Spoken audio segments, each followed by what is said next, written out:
National highway infrastructure development কর্পোরেশনের তত্ত্বাবধানে তৈরি হচ্ছে ওয়েস্টার্ন বাইপাস NH-08। লেম্বুছড়া থেকে সাবরুম পর্যন্ত রাস্তা প্রশস্ত করার কাজ চলছে, যা খোয়াই রাস্তার সঙ্গে সংযুক্ত হবে। সেই রাস্তা তৈরি করতে গিয়ে বর্ডার গোলচক্কর এলাকা থেকে জয়পুর ব্রিজ সংলগ্ন এলাকা পর্যন্ত রাস্তার দুদিকে বসবাসকারী জনগণকে বিভিন্ন সমস্যার সম্মুখীন হতে হচ্ছে। সে সকল সমস্যা নিয়ে ওই এলাকার জনগণের উপস্থিতিতে বুধবার বর্ডার গোলচক্কর এলাকায় বৈঠক করলেন মেয়র দীপক মজুমদার।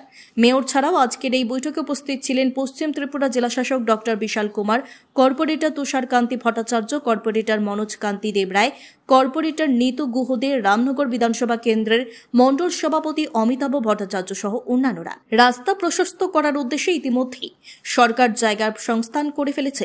রাস্তা প্রশস্ত করে তৈরি করতে যাওয়ার ফলে সমস্যা দেখা দিয়েছে জল, বিদ্যুৎ, গ্যাস লাইনের। রাস্তা নির্মাণে কাজ করতে গেলে কেটে যাচ্ছে গ্যাসের তার, নয়তোবা কেটে যাচ্ছে গ্যাসের লাইন, ফলে সমস্যায় পড়তে হচ্ছে জনগণকে। পাশাপাশি ড্রেন না থাকার ফলে জল নিষ্কাশনে পড়তে হচ্ছে সমস্যায়। সেই সকল সমস্যা আজ উপস্থিত মেয়র সহ অন্যান্যরা শুনেন। পাশাপাশি সমাধানের লক্ষ্যে প্রয়োজনীয় পদক্ষেপ নেওয়া হবে বলে জানান মেয়র দীপক মজুমদার। পাশাপাশি তিনি বলেন, রাস্তার কাজ বন্ধ করা যাবে না, তবে জনগণের সমস্যার দিকটা দেখতে হবে। সেদিকে লক্ষ্য রেখে আগামীকাল একটি উচ্চ পর্যায়ের বৈঠক অনুষ্ঠিত হবে বলেও জানান তিনি। এলাকা কাজ করতে গিয়ে যারা এজেন্সি কাজ করছেন, তো দেখা গেছে যে এখানে জলের লাইনগুলি অনেকটাই নষ্ট করে ফেলেছে কাজ করার সময়। এই জলের লাইন, ইলেকট্রিক লাইন কিছু ডিস্টার্ব হচ্ছে। তো এই এলাকার রাজনীতি আমাদের এখানে চলেছিল, আমাদের ডিএম সাহেব এসেছেন।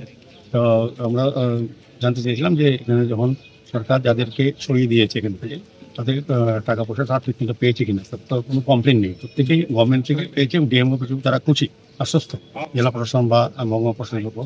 তো আমরা চেষ্টা করছি যাতে কেউ যাতে ক্ষতিগ্রস্ত না হয়।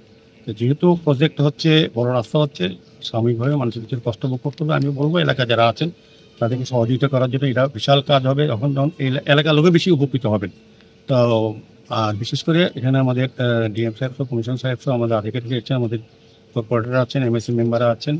সার্বিকভাবে একটা আলোচনা হয়েছে যে সমস্যাগুলি আছে সেগুলি আমরা নোটডাউন করেছি এবং আজকের পর থেকেই সেগুলি করার চেষ্টা করা হবে। এবং আগামীকালকে আমরা একটা উচ্চ পর্যায়ে মিটিং ডাকা হয়েছে, এজেন্সিকে নিয়ে বলবো যাতে এই সমস্যাগুলি যারা তুলে ধরেছেন সেগুলি সমাধান করার জন্য জল বোর্ড সহ আমাদের আধিকারিকরা সবাই থাকবেন। আমরা চেষ্টা করবো যাতে মানুষকে দুর্যোগে অসুবিধা না ফেলে কাজ যাতে না করে। আগে যে প্রভিশন আছে বা যে সিস্টেমে করার কথা এজেন্সিকে আমরা বলবো, সেই সিস্টেম মেনেই যাতে কাজ শুরু করে, তারপর যাতে রাস্তায় কাজটা করে। এই উন্নয়নের কাজ তো বন্ধ করা যাবে না। তো আমরা চেষ্টা করবো যাতে কোনো অবস্থায় কাজ বন্ধ না হয়, আর কাজ করার সঙ্গে যাতে মানুষের দুর্ভোগ না হয় সেটাও আমরা